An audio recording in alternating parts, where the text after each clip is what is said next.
Agradeço, boa noite, né? Agora oficialmente para todo mundo, boa noite, sejam muito, muito bem-vindas. Boa noite. E uma alegria assim imensa, né? Vocês estarem aí com a gente nessa missão que é nossa. E vamos fazer uma brevíssima prece, assim, fechar o olho rapidamente para fazer uma conexão com o alto. E pedir a Deus, pedir ao nosso Mestre Jesus, que mobilize todas as falanges espirituais, aquelas de Francisco, aquelas de Maria, de todos os apóstolos, todos os missionários, espíritos que se movimentam pelo bem da vida na Terra, que nos deem força para que a gente siga nessa caminhada, trocando conhecimentos, trocando, aprendendo, passando informações adiante, e, sobretudo, que nós façamos a nossa parte para que o nosso planeta realmente reocupe o lugar de equilíbrio, não é, mestre? Aquele equilíbrio que tu com tanto carinho planejou para o planeta, entre todos os reinos da vida, e que nós agora estamos bagunçando um bocadinho, não é, mestre? Então, sê conosco nessa caminhada, sê conosco. Francisco, que chamava todos de irmãos, todos, irmão Lua, irmão Sol, irmão Peixe, irmão Lobo. Francisco, sê conosco, meu irmão, sê conosco. Precisamos de ti nessa caminhada, essa caminhada de regeneração do planeta. Nós somos gratos, de coração, pelo apoio de toda a espiritualidade. E somos gratos a todos que estão aqui, aqueles que não puderam estar, ilumina, mestre, aqueles que não puderam estar conosco nesse momento, ilumina o coração de todos, para que sigamos caminhando em frente. Que assim seja. Então, com as bênçãos de Jesus, Francisco, Maria, a turma toda, vamos dando um oizão aqui para a Fábio, que está chegando. Bem-vinda, Fábio. Agora sim, né? Agora completa tudo. A minha mentora chegou, a minha mentora mãe chegou aqui. Boa noite, Natila, minha querida. A gente acabou de fazer a prece, pedindo imagina, relaxa pelo atraso, está tudo certo. Bem-vindas, viu, a todas, bem-vindas de coração. Vocês são a força que esse grupo precisa para tocar o trabalho em frente. Então, gente, vamos começar, né? A gente está quase terminando o livro do Trigueiro, Espiritismo e Ecologia, e hoje nós vamos falar do capítulo que é novo, que está só na edição nova do livro do Trigueiro, que é o capítulo Antropoceno e Ecocídio, do livro Espiritismo e Ecologia do Trigueiro. Então, turma, qual é a nossa ideia, né? O que a gente propõe para a noite de hoje? Quais são os objetivos maiores, não é? Compreender. Vocês devem estar se perguntando, né? Que raios, por que tem essas fotos aqui da lei do inquilinato e sua aplicação e foto de livro? Porque um dos objetivos de hoje é a gente compreender os nossos direitos e deveres na lei do inquilinato da terra. E a gente vai junto entender que existe sim uma lei do inquilinato. O Trigueiro fala sobre isso de uma maneira muito, muito interessante. Então a gente começa sempre. Assim, eu até esqueci, eu ia fazer uma brincadeira com vocês para perguntar se está todo mundo com passaporte aí na mão, porque assim, nós vamos de braços dados com o Espiritismo. Nós vamos para a Suécia, nós vamos para a América do Norte, para os povos originários americanos, nós vamos para a Índia, nós vamos para onde mais, meu Deus? Por espaço sideral, sempre de mãos dadas com Joana, com a turma, com toda a doutrina espírita embaixo do braço. Então preparem os passaportes aí, tá, gente? Vamos lá, vamos viajar juntos. Inspirações para nós, né? A gente sempre coloca aqui algumas notícias bacanas que estão acontecendo pelo mundo. Isso aqui é o seguinte, é a maior cidade de madeira do mundo.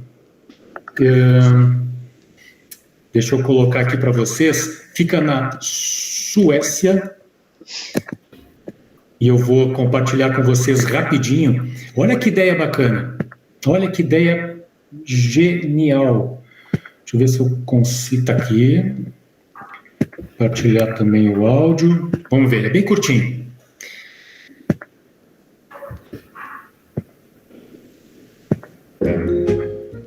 Essa será a maior cidade de madeira do mundo. Vai ficar nos arredores de Estocolmo, na Suécia. Tudo será construído em madeira, uma alternativa ecológica ao concreto e ao aço. A madeira projetada à prova de fogo é mais segura que o aço, armazena dióxido de carbono, o que ajuda a reduzir as emissões e proporciona a melhor qualidade do ar interior. Estocolmo Wood City terá 7.000 escritórios e 2.000 residências. O projeto de 250 mil metros quadrados está sendo construído em Sickla. É um bairro que abriga mais de 400 empresas e pretende ser um espaço urbano vibrante com comodidades de fácil acesso. A Suécia é coberta por cerca de 70% de floresta. O manejo sustentável faz dela um país privilegiado para inovar com madeira. Os primeiros edifícios deverão ser construídos até 2027. Serão os edifícios de madeira o futuro do planejamento urbano sustentável?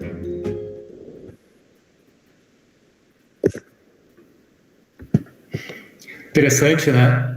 Saiu legal, deu para ouvir o áudio, bacana, hein?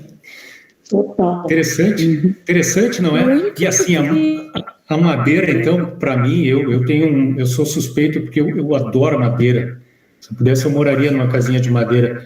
E assim, realmente, estoca o dióxido de carbono, não é? Ele fica de fato ali.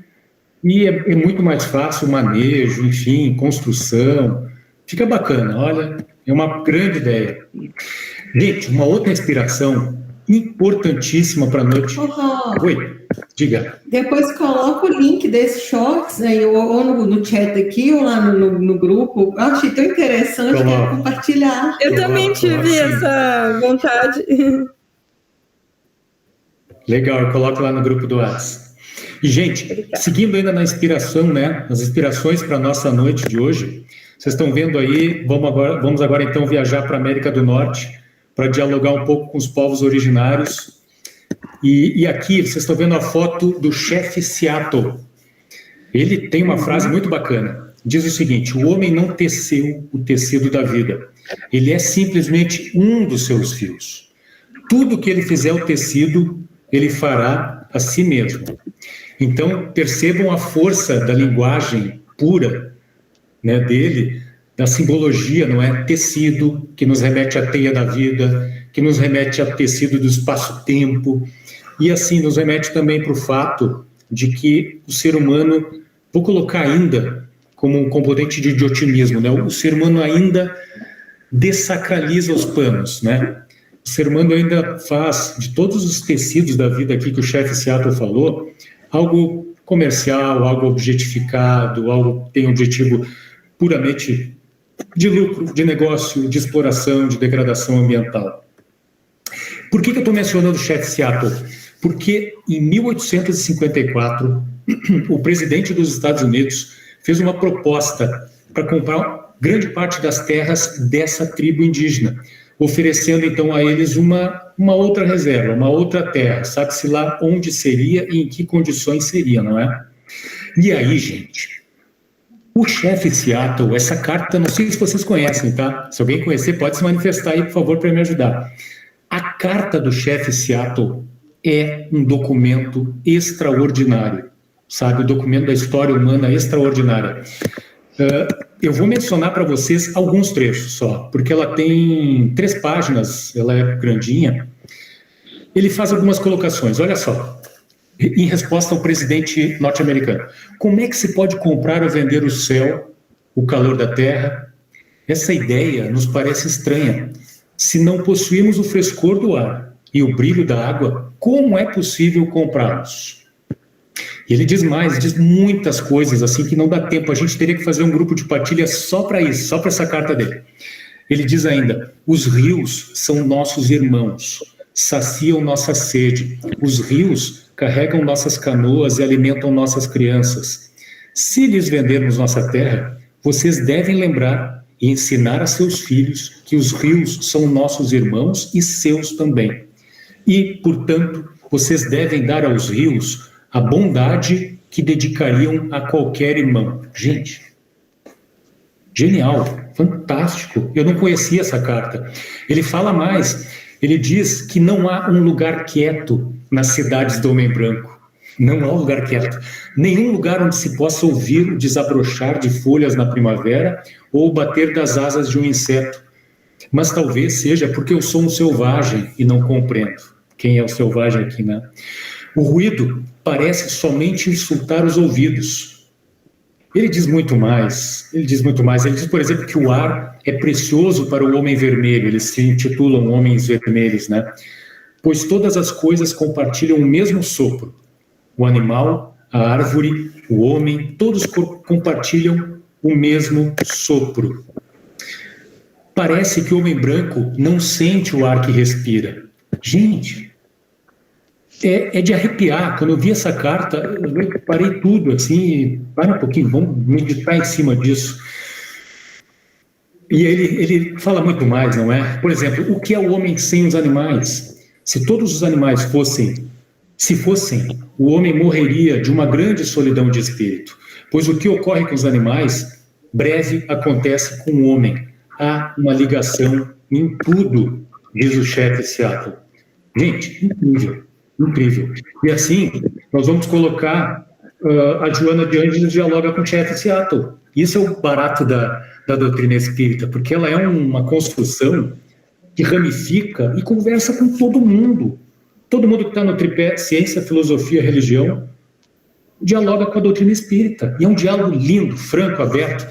A Joana diz, como que, acompanhando o chefe Seattle, né? Todos os seres sencientes têm necessidade de amor, que constitui alimento irrecusável. E quem não o aceita pode se tornar a simbólica figueira que secou, retratada na parábola da inutilidade, da falta de objetivo pelo existir.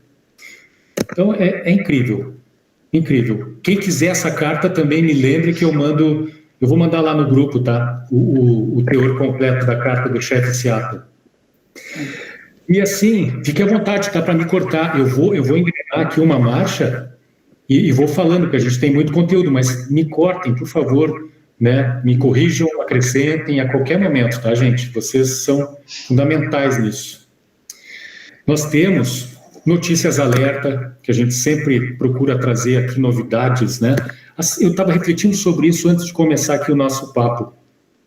A ciência está melhorando de uma maneira tão acelerada os mecanismos de análise histórica, de estatística histórica, de dados, de eventos, e os equipamentos para medição dessas questões, todos esses parâmetros, todos ambientais, que as informações realmente puxa vida, todo mês tem uma informação muito importante nova. Por exemplo, recorde extremo foi atingido na Antártida. A área de gelo, quando o inverno acontece aqui no hemisfério, lá no hemisfério sul, o gelo, ele aumenta, né? Não é só no continente antártico, ele cresce, ele vai congelando o mar no entorno do continente. Esse ano, o gelo, no inverno, atingiu o máximo dele, o pico, em 10 de setembro, cobrindo aí cerca de 17 milhões de metros quadrados.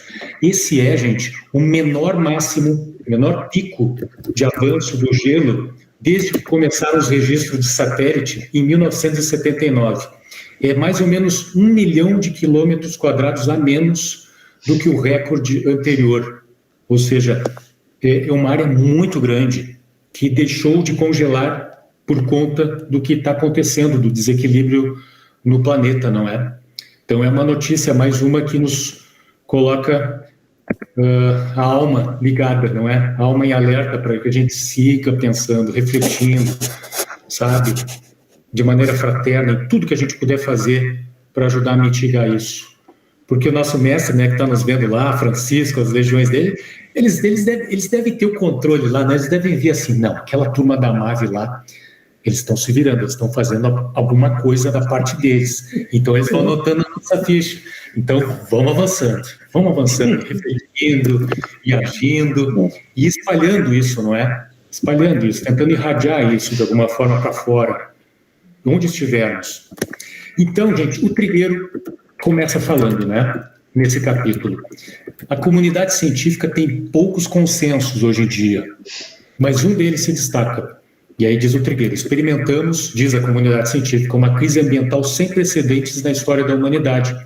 essa crise é causada pelo ser humano, espécie líder, topo da cadeia evolutiva, feita, segundo a Bíblia, à imagem e semelhança de Deus. Essa crise, né, gente?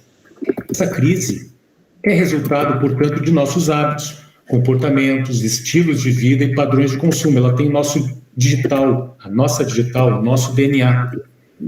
E aí, aqui eu faço uma pergunta: será que a gente consegue recuperar o encanto pela natureza, o encanto quase poético pela natureza, que, por exemplo, os povos navajos, e de novo nós vamos lá para a América do Norte, para as comunidades originárias de lá, eles tinham um encanto, eles têm, né, um encanto pela natureza que é poético. E aí eu trago aqui uma historinha que eu achei num livro, O Poder dos Mitos, de Joseph Campbell, que até a Carol está lendo o livro também. É uma obra muito interessante, sabe, que resgata toda a mitologia da história da humanidade e faz 1000 conexões. Faz isso que a gente faz aqui, né? E aí, Joseph Campbell fala sobre uma mensagem dos povos navarros sobre o tal do caminho do pólen. A gente sabe, né?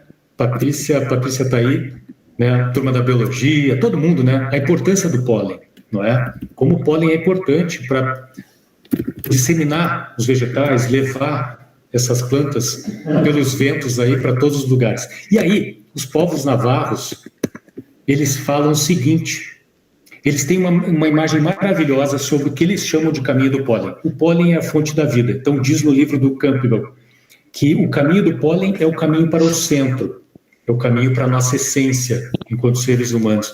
E os povos navarros dizem, poeticamente, beleza à minha frente, beleza atrás de mim, beleza à minha direita, beleza à minha esquerda, beleza acima de mim, beleza abaixo de mim, estou no caminho do pólen. A simplicidade e a poesia dos povos originários, né? Que a gente, puxa vida, que tesouro que a gente tem na mão deles e a gente não aproveita, né? Eu me coloco nesse time aí, não aproveito, quanta sabedoria, não é? A beleza retratada numa poesia falando de um momento tão bonito da natureza que é o pólen se destacando das flores e ganhando o seu caminho, né? E aqui, gente, eu disse para vocês que a gente ia para o espaço, né? Aqui é uma curiosidade, é mera curiosidade mesmo. Vamos ver se essa ponte faz sentido para vocês, tá? Nós estamos vivendo uma crise terrível, humanitária, ambiental, moral, ética, a gente sabe disso. E é uma crise que pode, em tese, colocar em risco a própria sobrevivência da humanidade. A gente sabe que isso pode acontecer, não é? Tem um astrônomo, um cientista chamado Kardashev, que ele categorizou as civilizações em 3 tipos, tipo 1, 2 e 3. O tipo 1 é aquela civilização que consegue, em paz, em harmonia, não é? Em fraternidade, digamos assim, em solidariedade com todas as criaturas, aproveitar toda a energia do planeta. Toda a energia do planeta é usada para o bem dessa humanidade. Nós, nessa escala Kardashev, a gente está 0, alguma coisa, nós não chegamos nem perto do 1 ainda. O tipo 2 é quando a humanidade, em tese, consiga usar toda a energia da estrela que nos ilumina, o Sol. Imaginem, né? A humanidade usar toda a energia do Sol para nós, para o nosso bem. E o tipo 3 é a humanidade que usa toda a energia de uma galáxia. Ou seja, o negócio, já usar toda a energia do Sol já é toda, 100%, já é algo super... Para nós, eu não consigo imaginar uma civilização fazendo isso. Por que eu trouxe isso, né? Das escalas de Kardashev, 1, 2 e 3. Por quê? Do jeito que a gente anda, a gente talvez não passe dos primeiros decimais do tipo 1. Talvez a gente não consiga chegar ao final do tipo 1 na escala de Kardashev, não é? Por conta do estrago que estamos a fazer com o planeta. Ou seja, podem existir outras civilizações, né? Há muitas moradas na casa do meu pai, não é? E outras civilizações devem existir por esse universo infinito, que talvez estejam em outros tipos, né? ética, moralmente mais avançadas, que têm avançado, enfim. Mas nós corremos alguns riscos, não é? Corremos alguns riscos. É o maluco do Roberto fazendo essas conexões aí, né? Totalmente sem pé nem cabeça, mas que lá no fundinho pode fazer um sentido em relação a essa nossa caminhada aqui, né? Nesse nosso planetinha. Gente, o Trigueiro chama atenção nesse capítulo para 5 grandes extinções em massa com origens naturais. O que é extinção em massa, tá? É quando cerca de 75% das espécies vivas, no mínimo, desaparecem de forma mais rapidamente do que são substituídas. Isso é uma definição de extinção que é dada pelo Museu de História Natural do Reino Unido. Ou seja, são extinções que acontecem em períodos geologicamente grandes, sabe? A gente está falando de muitos milhares, milhões de anos. Só que aí o Trigueiro ele classifica, tá? Não vou entrar no detalhe das 5 extinções, vou passar rapidinho aqui para não cansá-las, né? A primeira extinção do período Ordoviciano-Siluriano. Gente, eu ensaiei para dizer isso, tá? Várias vezes. Extinção do Ordoviciano-Siluriano, há cerca de 450 milhões de anos. Causas prováveis: glaciação global, seguida por rápido aquecimento e motivada pela movimentação das placas tectônicas, tá? Então, cerca de 85% das espécies marinhas morreram, acabaram. Segunda extinção, do Devoniano, mais ou menos 360 milhões de anos atrás, também mudanças climáticas, redução do oxigênio nos oceanos e eventos de resfriamento. Afetou muitos recifes de coral e levou à extinção de 70% das espécies marinhas.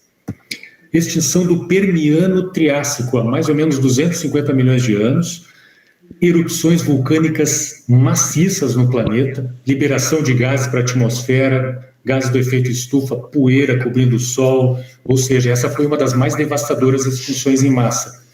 96% das espécies marinhas e 70% das espécies terrestres foram para o lado de lá da matéria, da espiritualidade.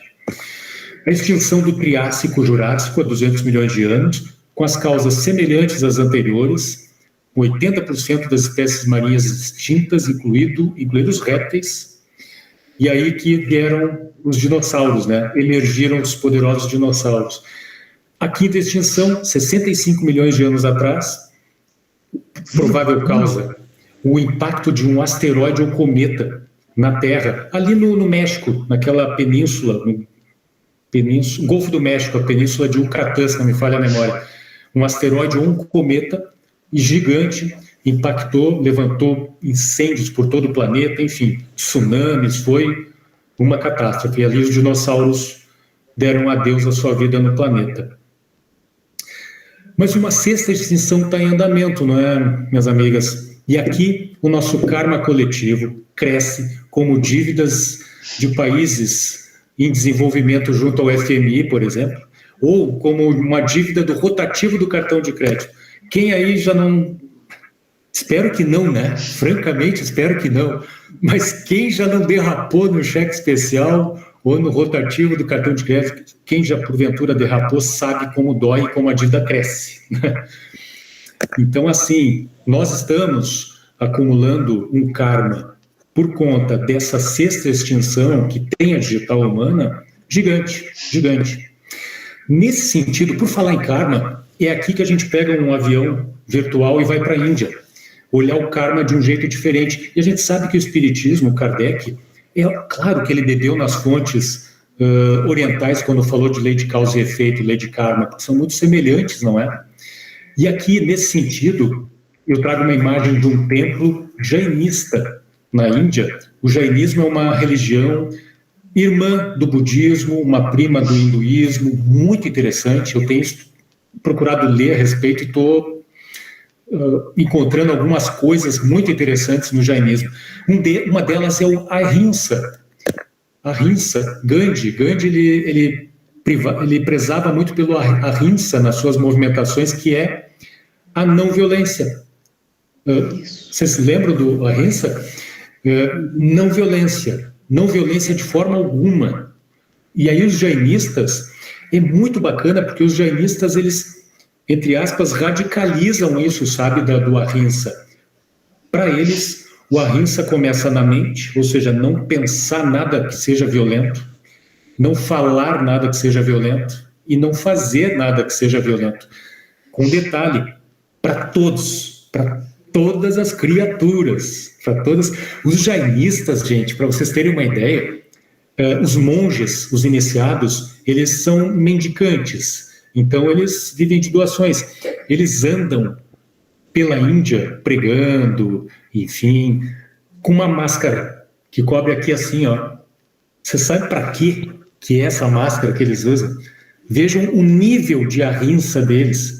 É para que, durante a caminhada, eles não, acidentalmente, não ingiram nenhum inseto que esteja a voar e assim não violentem a vida do inseto. Perceberam o nível de radicalidade, de cuidado com os seres vivos? E tem mais, tá? Tem mais, dá para falar do jainismo aqui, muito, muito mesmo. Fala aí, Trícia. Que bom que alguém vai falar, porque senão fica só o Roberto Tagarella falando, é um negócio terrível. Não, quando começa a falar da não violência, já imagino, não tem como você pregar não violência e comer bicho, né? Aí depois vem essa parte de que eles praticam a mendicância. E me lembra a turma de Francisco, que é Sim. Eu já conversei com o padre Paulo, né, o padre vegano e tudo, com outras pessoas de outras religiões, gente que fala sobre Francisco, e assim, como eles viviam da mendicância, então se a comida que der para eles tinha um franguinho, um negócio, eles receberam, eles estão comendo. Aí agora você vê com a informação de tapar a boca para nem acidentalmente engolir uma mosca, um negócio assim. Agora eu buguei. Não, vale a pena, Trícia, vale a pena. E quem quiser, eu ofereço algumas coisas, porque eu estou dando uma estudadinha no jainismo, entre outras coisas, né? A Natila sabe, né? Das minhas invenções aqui de estudos, né? Eu vou estudando, vou anotando algumas coisas interessantes de cada filosofia. Eles carregam com eles uma escovinha, sabe? Tipo uma escovinha de limpeza, né? Quando eles estão sentados, orando, meditando, eles estão com a escovinha do lado. Não, na verdade, quando eles vão levantar da meditação, eles no caminho, eles vão passando uma escovinha no chão, por onde eles andam e onde eles vão sentar de novo, com o mesmo objetivo, ou seja, é um cuidado, sabe, com tudo que é vivo, incrível. Ô, Andréia, minha querida, diga aí. Não, eu só ia comentar que eles têm na barra da calça, né, aqueles sininhos minúsculos que a gente vê muito em bijuteria indiana, né, que é justamente para isso também, para que afaste os insetos, esses minúsculos animais, né, para quando eles andarem, eles não correrem o risco de pisar. Eles são realmente, eu não sabia. Assim, incríveis. Legal, não sabia. São detalhes, sabe, da rotina deles que são simbólicos, né, gente? Simbolizam o cuidado que eles têm com todos, né? Todos, sem exceção. E é muito interessante. Eles têm, para eles, isso eu achei incrível no jainismo. Eu tenho que me controlar aqui, porque senão eu vou falar um tempão sobre eles e perco o trem da história. O jainismo, o karma deles é muito interessante, o jeito que eles veem o karma, sabe? Eles veem o karma como partículas que a gente adquire o karma, né? Tipo, o Roberto faz uma coisa errada aqui. Puxa vida, estou adquirindo karma.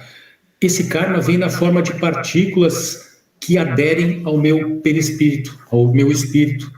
Então vão aderindo, sabe? Forma uma capa.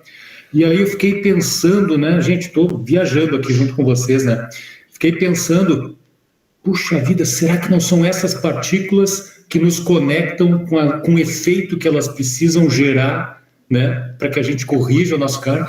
Eu achei essa ideia do karma sólido aqui, né?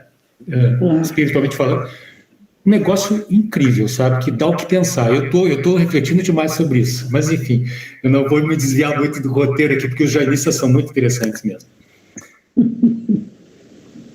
Aí, de novo, né, gente? Joana de Ângeles.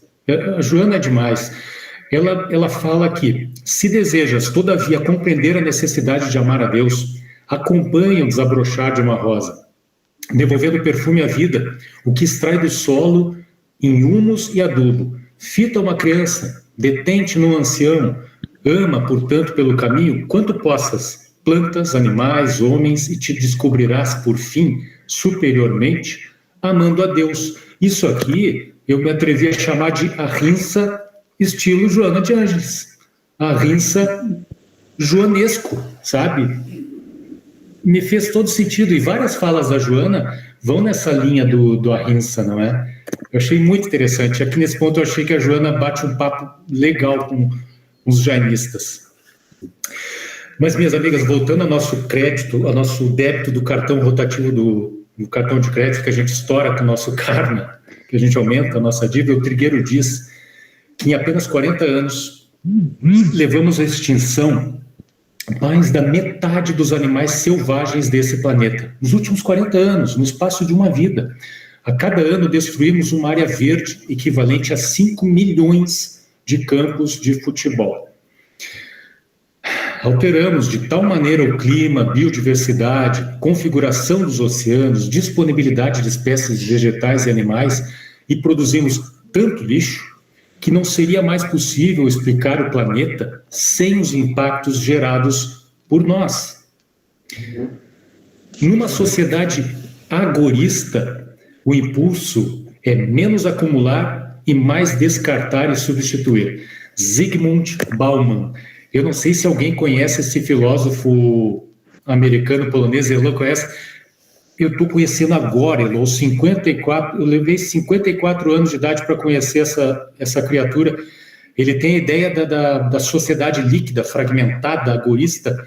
Agorista é aquilo para já, eu quero consumir agora, eu quero comprar essa garrafinha aqui, mas a tampinha estragou, azar, jogo fora, eu vou comprar outra. É um impulso menos de acumular, mas mais é o de comprar o que saiu novo, o que sabe substituir aquilo que está obsoleto, descartar e substituir. Eu achei interessante trazer essa frase do Zygmunt Bauman, porque diz respeito ao que estamos a fazer com o planeta, né? Esse ímpeto, né, consumista, acumulativo. Tem os programas aí, pelas televisões de, né, TV a cabo, que retratam pessoas que acumulam, não é? Acumulam objetos dentro de casa, enfim, é um negócio complicado e que depõe contra a nossa vida. Mas assim, né, minhas amigas, afinal de contas, o que é isso, né? O que é o antropoceno, o que é o ecocídio que o Trigueiro fala? O antropoceno seria, então, uma era geológica caracterizada por uma brutal intervenção humana nos sistemas naturais do planeta. E o tal do ecocídio, o nome já fala, né? O prefixo ecocídio, movimento autodestrutivo promovido pelo homem, executado na forma de degradação ambiental, ou autodestruição humana pela destruição dos mesmos meios dos quais dependemos para viver. Ou seja, é autodestruição mesmo, né? É como se estamos trabalhando contra a nossa própria jornada, não é?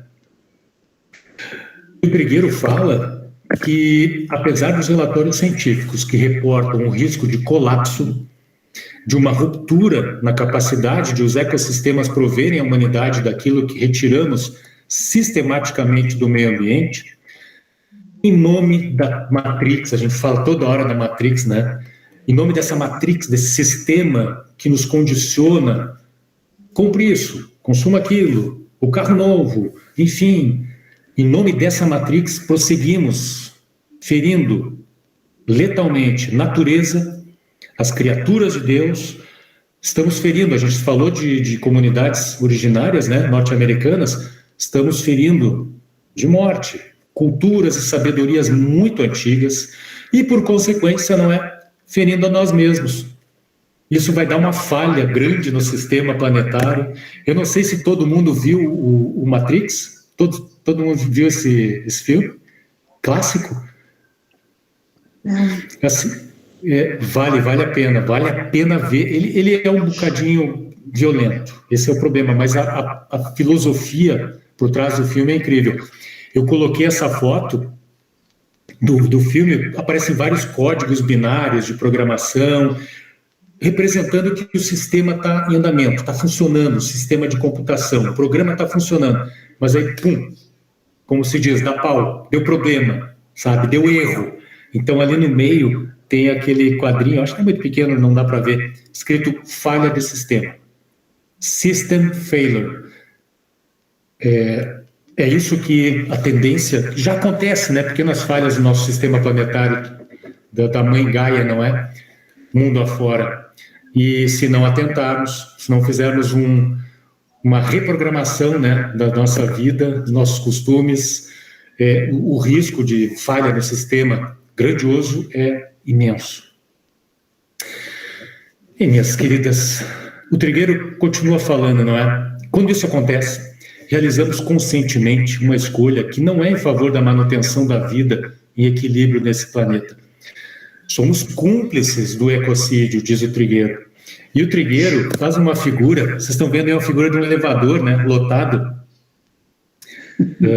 Isso aqui eu tirei da inteligência artificial, viu, gente? O meu amigão aqui, eu peço para ele criar umas imagens aqui, ele cria para mim. É um elevador lotado, né, as pessoas ali preocupadas, umas caras, né, nada boas. Aliás, por sinal, por falar em elevador, hoje aconteceu uma coisa estranha, que eu subi o elevador, chegando em casa hoje, moro no 5º andar, o elevador fez um barulho estrondoso. Eu pensei assim, tá, eu acho que chegou o momento do desencarne, né? Eu imaginei que ele ia cair, sério mesmo. Eu imaginei que ele ia cair. Eu estava pensando uma forma de me apoiar nele, de uma forma ele chegar lá embaixo e eu escapar. Mas felizmente nada aconteceu, liguei para a manutenção, acho que eles já estão a trabalhar aqui. Por que eu falo aqui da questão do elevador, né, gente? Estou vivo. Eu tenho muito o que fazer, né? O Papai do Céu não vai me chamar tão cedo assim. Tem muita coisa para pagar. Por que a figura do elevador, né? O Trigueiro fala muito disso nas palestras dele. O elevador, ele foi configurado pelos engenheiros para suportar uma determinada quantidade de pessoas, para trabalhar um determinado período de tempo, para que ele sofra manutenções ao longo do período. E aí, se a gente sobrecarrega o elevador insistentemente, várias vezes, é óbvio que o elevador vai dar problema, quase como deu o meu aqui. Então, o Trigueiro faz uma analogia, sabe, a figura do elevador lotado, sistematicamente lotado, com a figura do nosso planeta sistematicamente explorado em nome da tal da Matrix. Aquelas Matrix que a gente fala tanto aqui, né, turma? Matrix financeira, Matrix bélica, a Matrix da pecuária, a Matrix farmacêutica, que tanto bem nos faz, mas, por outro lado, tem a sua movimentação em nome dos lucros, não é? São tantas as Matrix, tantas, e ajudam a pesar o elevador do planeta Terra, não é? Sobrecarrega o nosso elevadorzinho. E aí, eu estou explorando, você sabe, né? Estou explorando aquele livretinho do Chico Xavier, Humorismo no Além.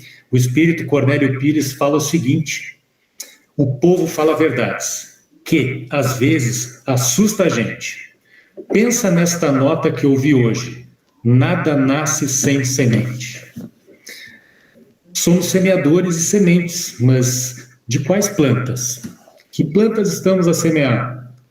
O que estamos a espalhar? Qual é o pólen que a gente está, né, para usar a linguagem dos índios, os irmãos navarros norte-americanos, né? Que pólen é esse que estamos a estimular, que fique volitando, para usar um termo espírita, né? Que fique volitando pelo planeta, esse pólen se espalhando por todo o planeta?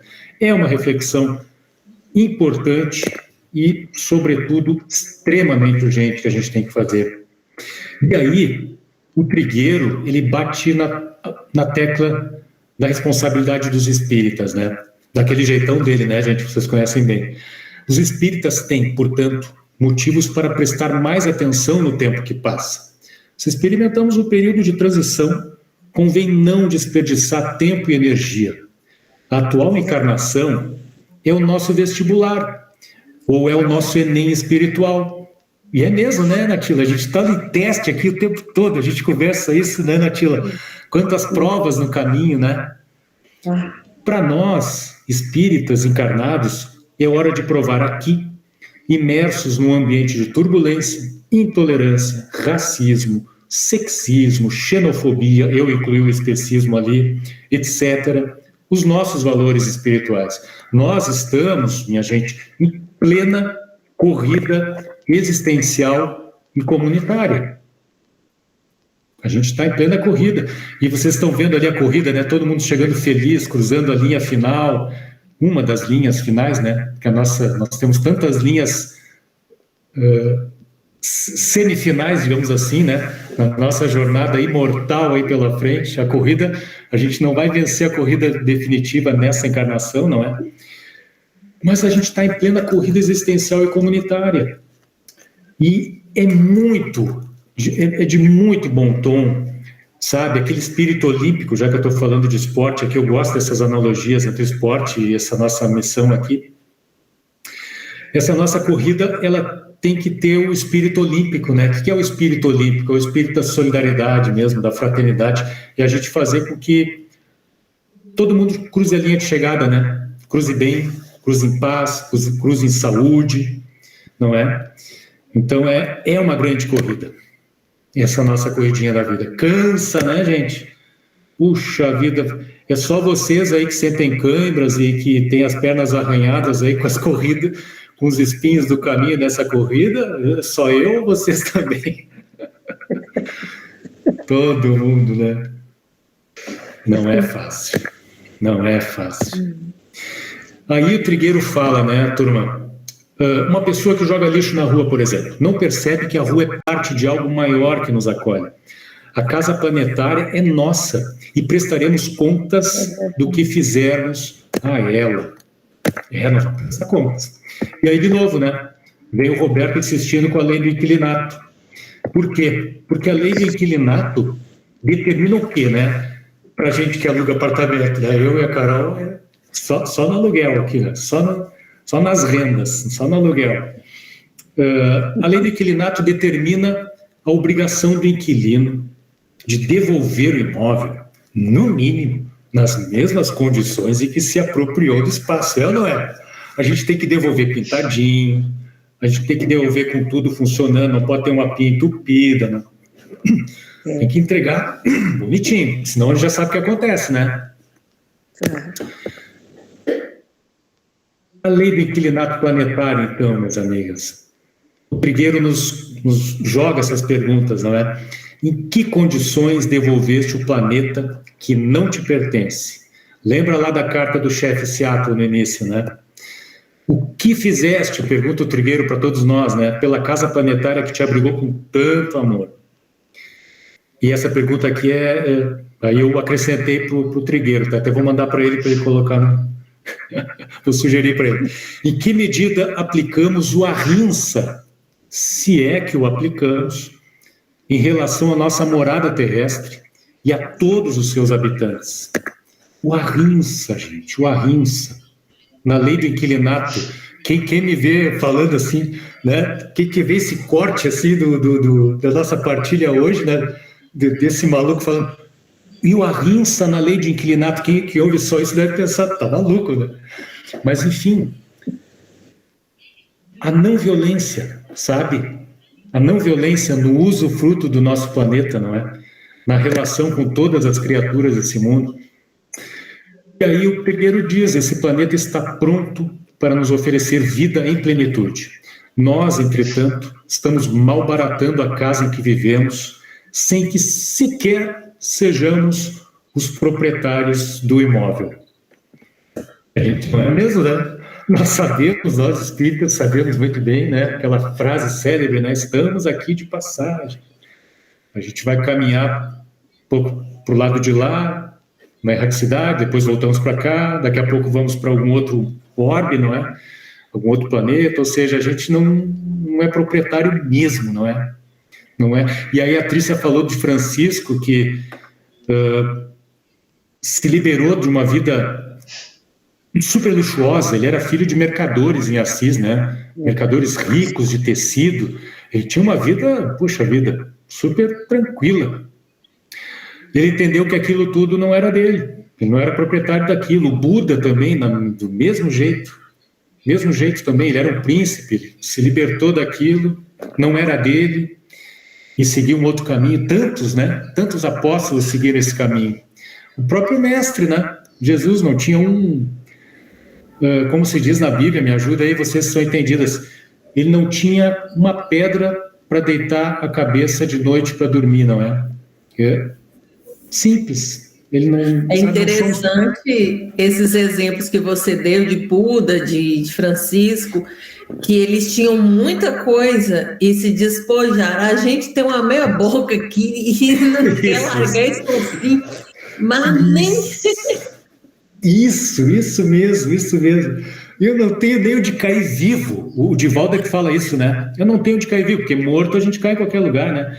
Eu não tenho onde cair vivo e estou me agarrando aqui, né, nessas coisinhas, né, Trícia? Muito bem colocado, isso aí mesmo.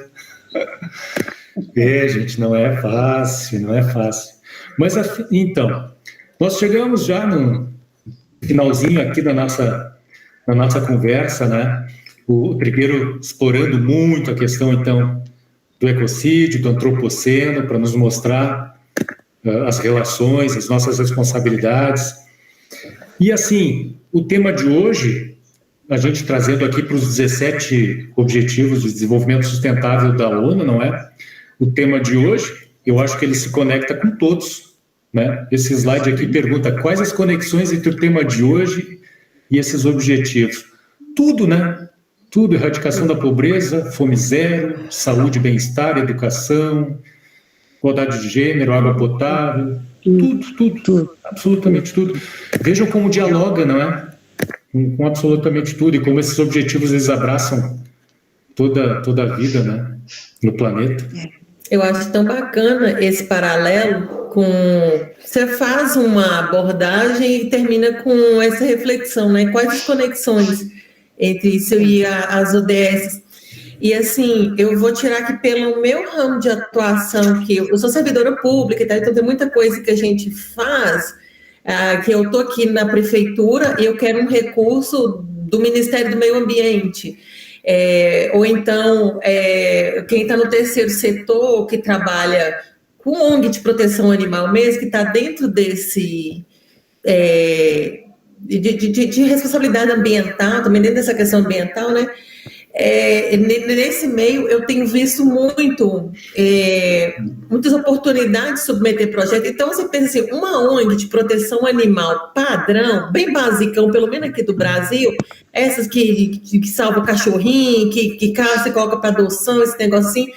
A maioria dessas pessoas não tem muito essa consciência, acho que nem deve saber o que são ODS, a Agenda 2030, sabe? No entanto, está começando a chegar, ter mais oportunidade de acesso a recursos públicos, e tem algumas oportunidades que quando vão escrever, tipo assim, você está com a oportunidade de escrever um projeto, você pleiteia esse recurso aqui, qualquer um que você e eles pedem para fazer isso. Esse projeto que você está querendo, o seu objetivo tem relação com quais objetivos do desenvolvimento sustentável? Então a pessoa assim, o que é isso ODS?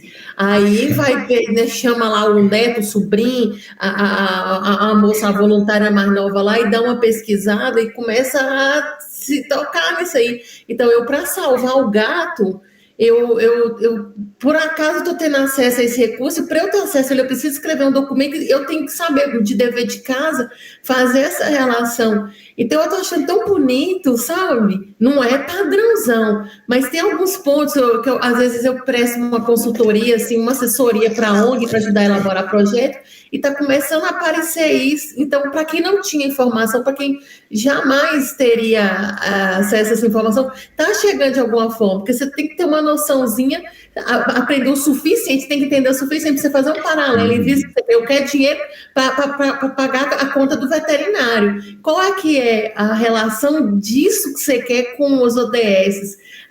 Eu acho tão bonito, gente, está dando um estalo. onde não chegaria. Tem muitos municípios que acho que não tem noção disso também, sabe? Eu não vejo isso assim, escancarado, mas na prática, no dia a dia, com outros municípios com que eu trabalho, e está começando, sabe? A gente aqui no Brasil, graças a Deus, está começando a dar um despertar de consciência nesse sentido, e começa a cutucar isso. Então, nossos gestores vão ter que abrir a cabeça para isso. Então, assim, já estamos aqui, o relógio contando, nós já estamos fechando o último, né, a última década, né, da Agenda 2030, foram 30 anos que deu para poder atingir certos objetivos, a gente está perdendo tempo, já está acabando aí o prazo e a gente não avançou, mas está meio que forçando a barra, e acho que está começando, agora que está começando a chegar, mas assim, a gente pode chegar ao final desse prazo, entre aspas, né, que nos deu até 2030, e aquilo que estabeleceu hoje você pode não conseguir, mas agora está começando, acho que lá, em vez de ser o final do prazo, vai ser o começo de agora um monte de gente está sabendo, atingimos uma massa crítica sobre essa responsabilidade, agora vamos começar a mexer com isso, com a gente grande, sabe? Então, eu acho tão bonito de ver isso chegando onde não tinha essa informação, essa preocupação, sabe? Não tinha consciência para conseguir um objetivo, nem que seja na marra, né? Mas, às vezes não está despertando bem uma consciência, mas está chegando à prática, estamos colocando as potinhas nisso aí, eu acho tão isso aí. Legal, Trícia, e esse eu acho que é um dos papéis da MAV, né? A gente ajudar a divulgar. E sabe que me deu um insight aí, Trícia, da gente começar a colocar mais nas redes sociais essas conexões entre as ODS e o que a gente está falando aqui. Vamos conversar sobre isso depois lá no grupo da comunicação, acho que é uma ideia interessante. Bora, pauta da próxima reunião. Isso aí. E tem, gente, já aproveito e faço um convite a todas aqui, tá? Dia 28 de novembro, que é uma terça-feira, a última terça... mas tem a Joana, puxa vida, eu devia ter marcado para outro dia. Eu vou tentar marcar para outro dia. Mas, enfim, nós vamos fazer uma live com o Carlos Villarraga. Não sei se você se lembra, ele esteve conosco, né? Ele tem um centro espírita em São Paulo, que é incrível, eles têm hortas, sabe, ele tá com as ODS no perispírito, sabe, tá tocando isso dentro de um centro espírita, e ele tá lançando um livro, vai lançar um livro, né, pela FEB, sobre isso, sabe, sobre tudo que o centro espírita pode fazer, efetivamente, dentro das ODS. Então, eu vou ter o privilégio, sabe? Vou convidar, eu vou tentar mudar essa data para que saia do dia da Joana de Ângeles, para que todo mundo tenha oportunidade. Eu vou ter o privilégio de fazer uma live conversando com ele sobre o livro. Então, olha, vai ser bem interessante. E o livro está chegando na hora boa, né? Porque uma das conversas que a gente já teve aqui é, terminando o livro do André, o que nós vamos fazer? E algumas coisas que foram aventadas, vamos pensar no trem mais prático? Olha aí. Isso aí. Eu acho que o Villarraga vai fazer 1000 conexões, obviamente, com a doutrina espírita, ou seja, pode cair como uma luva aqui para nós, né? Eu vou tentar ver se tem o livro em formato digital, para a gente adquirir, já vamos dando uma espiadinha nele, e aí vamos propor para vocês, tá, turma? Vocês têm voz, vocês têm mando, viu, de dizer, legal, isso pode ser, ou não, quem sabe vamos por outro caminho, tá? Nós somos os garçons aqui, tá? Nós estamos servindo, né? E vocês podem servir-se ou não, podem pedir outra coisa ou não. Então, a obra do Carlos Villarraga é uma ideia muito interessante. André, você queria falar, né? Só passa lá no livro, no grupo, o nome do livro, eu vou procurar na Amazon, no Kindle, tá. Boa. Vou passar aqui, deixa eu anotar, senão eu vou esquecer. André queria falar, né? Eu ia comentar que, infelizmente, muitos de nós espíritas, né, no entendimento equivocado da doutrina, esses objetivos, né, muitas vezes, para algumas pessoas, eles têm que ser deixados de lado. Eu já vi, né, algumas questões, principalmente ligadas à erradicação da pobreza, diminuição das desigualdades, né, porque muitos utilizam a questão do karma, né, como justificativa para que essas questões não sejam levantadas ou consideradas e nem prioritárias, né? Eu já vi, eu vi em várias palestras, em várias reuniões, justamente isso. Olha, cada um está num lugar porque é merecimento, o karma dele é esse, eu não tenho e não devo, né, me preocupar, ou muitas vezes eu vou ali, dou uma cesta básica, eu tapo, né, aquela necessidade, de alguma forma, mas eu não me preocupo com essas questões, né? Então, assim, eu acho que, infelizmente, muitos dos espíritas, de nós espíritas, têm isso muito arraigado, e eu acho que isso é extremamente prejudicial, e extremamente preconceituoso na minha percepção, né? Porque eu vejo da seguinte forma, ok, se a pessoa teve, de alguma forma, né, que passar por essa situação, o que eu posso fazer para talvez reverter esse quadro? Porque eu acho que a gente está aqui justamente com esse intuito, né, de promover o bem-estar de todos. Não é justo a gente estar, né, por mais que a gente saiba de todas as questões kármicas, de tudo da evolução. Então, assim, eu acho que a doutrina, né, quando ela não é muito bem interpretada, e eu acho que isso acontece com muita frequência, dá essa possibilidade desse entendimento que eu acho que até deturpado, né, e de que isso seja fomentado. Né? Então, assim, acho que a gente precisa realmente divulgar e fazer com que as pessoas percebam que não pode ser com esse, né, com esse essa viés, né? forma, com esse viés. É muito triste. Não, bem colocado, André, concordo contigo. E obrigado, meu mentor aqui me passou uma dica que eu sozinho não ia me lembrar. A parábola do bom samaritano. O bom samaritano que ajudou o cara que tomou um laço dos ladrões, o bom samaritano não ficou pensando, mas é o karma desse cara, ele tinha que sofrer por causa disso. O bom samaritano foi lá e agiu, né? Eu acho que faz todo sentido, sim, André. Esse negócio bacana, trazendo essa reflexão da Andréia e associando ao Roberto tá curtindo esse livro de humor espírita, né? Tem aqueles meninos do canal Amigos da Luz, que é de humor e espiritismo. Sim. Eles fizeram, já tem um bom tempo, uma esquete que era uma crítica ferrenha, até porque tem um monte de espírita que não gosta, né? Que o personagem da esquete era um cara, tipo um ator que faz filmes sobre coisa espírita, né?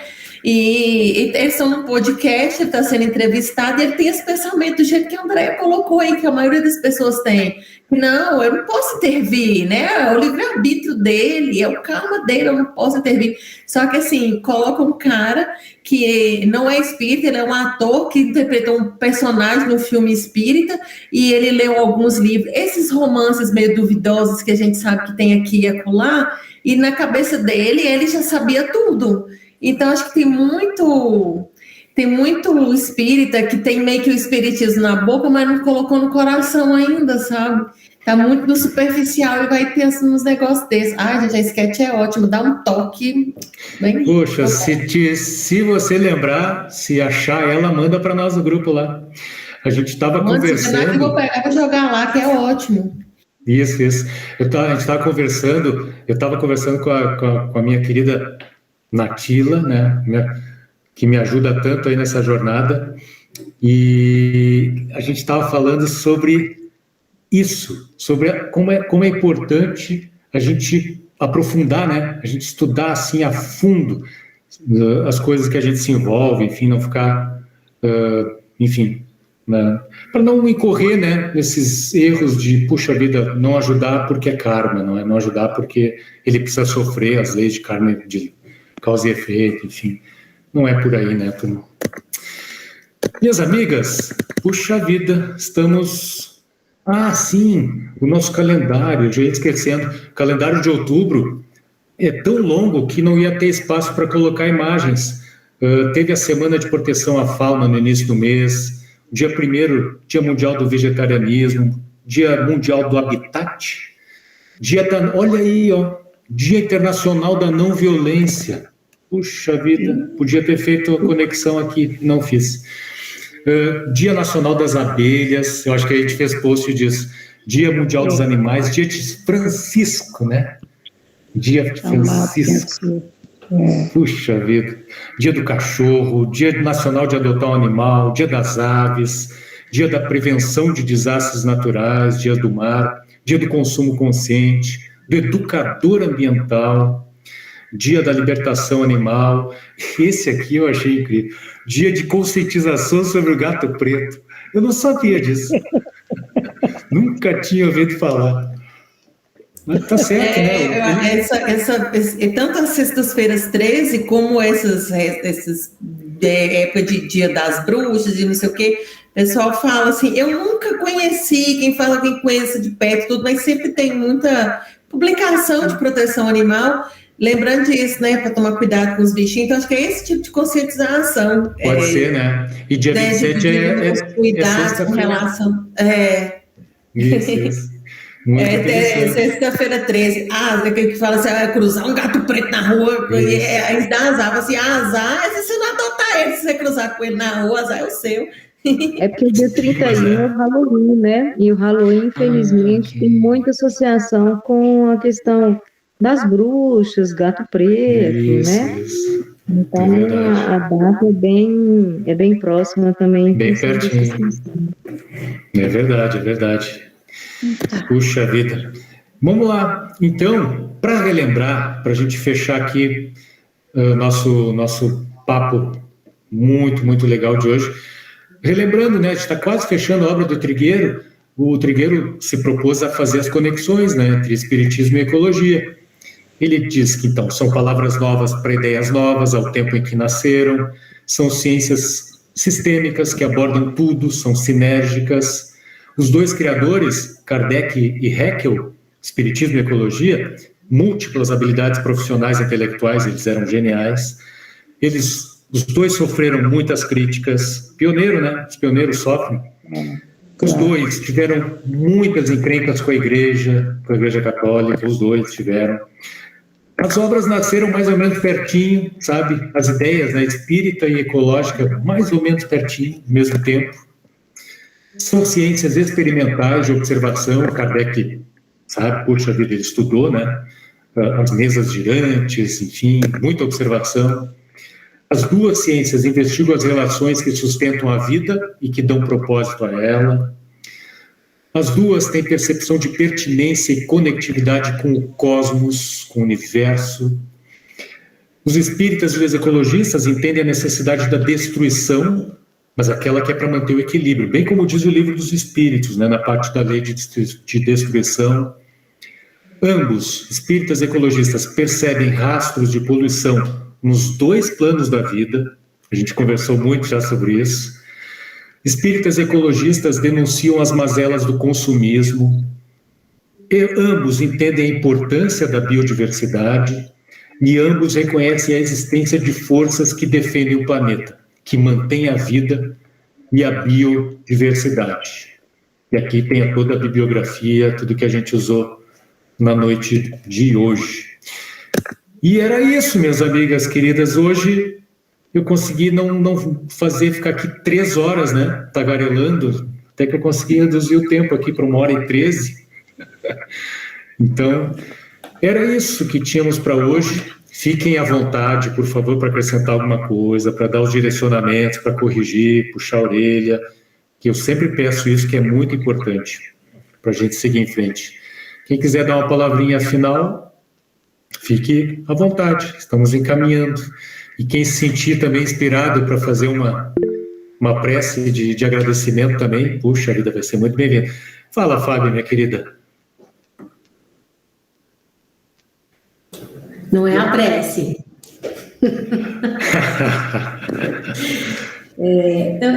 Eu achei muito, lógico, todo encontro é muito proveitoso, mas é muito forte, né? O tema assim, e a gente pensar, semana passada no nosso estudo do Evangelho, a gente fez uma reflexão também muito profunda acerca da nossa impotência diante de situações e, assim, o que a gente pode fazer, né? diante do nosso conhecimento, da nossa fé.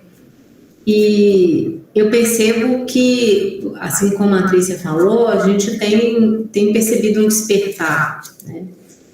Mas às vezes me preocupa porque parece que a gente, apesar de ter caminhado muito, de ter evoluído na parte da ciência, das tecnologias, parece que a gente ainda caminha a passos muito lentos, justamente porque a gente tem uma batalha sendo travada contra a ignorância, né? A gente hoje tem, em função até dessa evolução das tecnologias de comunicação, o poder de levar esse conhecimento, né, e começar a educação das pessoas. Mas a gente tem travado uma briga, sabe, um desafio muito grande contra a desinformação, contra a fake news.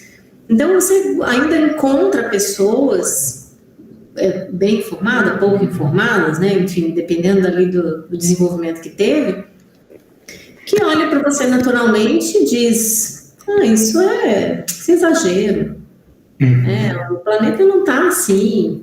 E esse tipo de posicionamento é um pouco assustador, né? A gente foi no feriado fazer a gente fez uma pequena viagem na Serra do Cipó, aqui em Minas Gerais, e que é uma região conhecida pelas cachoeiras, principalmente, né? Uma área mais afastada. E, gente, estava tão quente que a água não estava tão gelada, porque a água de cachoeira são poucos. Você pula na cachoeira e sai, porque ninguém consegue ir na cachoeira. E a gente ficou assustado, assim, porque a água de cachoeira é muito gelada, né? Tava uma água gelada, mas não aquela água de tipo, né? Nossa, muito calor. A gente chegou a pegar um pequeno trânsito, e aí, antes de chegar, né, entrar mesmo ali na região da serra, e o nosso carro, para colaborar, quebrou o ar-condicionado. Dentro do nosso carro, chegou a marcar de sensação térmica 45 graus, gente. Isso é uma coisa que eu nunca vi aqui. Eu nunca vi a temperatura, ainda que seja uma sensação térmica, eu nunca vi essa temperatura aqui na região de Belo Horizonte, Minas Gerais, né? E isso são indícios fortíssimos, né? A gente não precisa nem ficar questionando muito, assim, o clima mudou muito, toda essa chuva, as inundações, todos esses estragos no sul, né? Marrocos, e, enfim, os cataclismas estão aí, e muita gente ainda, tipo, ok, não é bem assim. E aí, não é motivo para preocupação. A evolução, mostrando ali o quadro, né, dos períodos de extinção, aí eu fiquei pensando assim, meu Deus, o que será que vai ser dessa vez? Mas o universo vai mandar um meteoro de vez? Vai ficar cansado, sabe? Para descontrair um pouco, mas é isso, né? A gente ainda precisa de muita educação e conscientização mesmo, né? Mas fora de qualquer dúvida, Fábio. Fora de qualquer dúvida. Deixa eu mostrar para vocês, usar um bocadinho, um minutinho só da paciência de vocês. Eu encontrei aqui um cartaz imenso num prédio em Lisboa, que está meio pequenininho, eu vou ler para vocês bem rapidinho, tá? É um poema, um alerta, assim. O título é Aos Indiferentes. A gente pode acrescentar, porque a Fábio falou que ignorantes, não é? Precisamos dos indiferentes, diz ali, dos conformados e dos céticos. Precisamos dos que ligam demasiado ao carro e dos que não desligam a luz. Precisamos dos que deixam a água correr e dos que se demoram no banho. Precisamos dos que atiram para o mar e dos que lançam para o ar. Precisamos dos pessimistas e dos consumistas, dos que querem palhinha. Aí é a linguagem portuguesa, não sei o que ele quis dizer com palhinha. E saquinho, e descartávelzinho. Precisamos dos que reciclam desculpas e mais coisa nenhuma. Dos que não querem e dos que não creem. Precisamos até dos que não fazem por mal. Precisamos dos indiferentes. Já não dá para salvar o mundo sem eles. Escolhe evoluir. Eu achei fantástico. Aí a Fábio falou, eu lembrei dessa imagem aqui, estou compartilhando com vocês. E é verdade, a gente precisa de todo mundo. Não tem jeito, para virar o jogo, é todo mundo no mesmo barco. E é isso. Vamos em frente. Vou compartilhar no grupo lá. Deixa eu anotar, senão eu esqueço. Já são vários compartilhamentos aqui a fazer. Então tá, minhas amigas. Seria isso. Então, alguém quer fazer uma breve prece de agradecimento, de forças aí pra gente? Quem gostaria de fazer? Por exemplo, né, falando assim ao Léo, assim, puxa, será que a Natila gostaria de fazer? Não sei, eu fico aqui a pensar, né? Tá bom. Tá. Esse seria um presente numa noite como essa, para a gente aliviar as nossas angústias, né? Porque a gente fica angustiado, né, Fábio? Eu sou também fico. Né? Não, a Natila sabe. Não é necessário, dá para ouvir, né? Está aberto aqui, né? Dá sim. Então tá.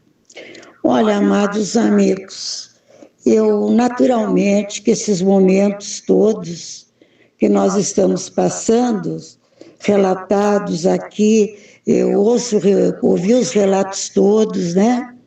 Que de esperança, não é de contentamento, como a Trícia falando, e os demais, e todo esse roteiro maravilhoso que o nosso irmãozinho Roberto nos traz.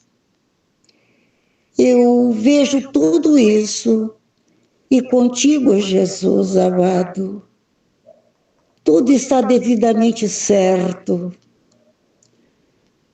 porque as pessoas diferem no pensamento, no sentimento, segundo o patamar espiritual que estejam acolhidas. Por isso, Jesus de amor, mesmo como se tudo viesse abaixo na terra, onde todos sucumbissem ante essas dolorosas consequências, fruto do egoísmo, do orgulho que ainda reina nos corações, a vossa luz sempre brilhará entre nós. Haverá sempre os remanescentes que voltarão e novamente conquistas abençoadas vão se efetuar. Por isso, Senhor amoroso, faz-nos ver, Senhor, que nada está perdido, que tudo está seguindo o seu curso natural da evolução, que aqueles que amam hoje amarão muito mais amanhã e sempre. Aqueles que ainda não te conhecem, que trazem as vendas em seus olhos e em seus corações para esta abertura humanitária global, a eles também, Jesus, o teu amor, porque eles despertarão. Obrigada, Senhor, por este momento tão útil, acolhedor espiritualmente, entrando dentro de nós, nos tornando mais fortalecidos, mais conscientes, mais amorosos para com todos, para com tudo, nessa terra abençoada, sagrada, a evoluir sempre como a humanidade, como tudo que está inserido no universo. Muito obrigada, Jesus. Obrigada, Criador amoroso, e que nós todos partamos em paz, depois destes laços vibratórios permutados entre todos nós, que ainda pequenos sofremos. Mas sofremos por quê? Porque ainda não compreendemos a extensão, né, desta vida em que tudo está inserido paulatinamente, devagar, cada um no seu devido tempo. Obrigada, Senhor, e que assim seja.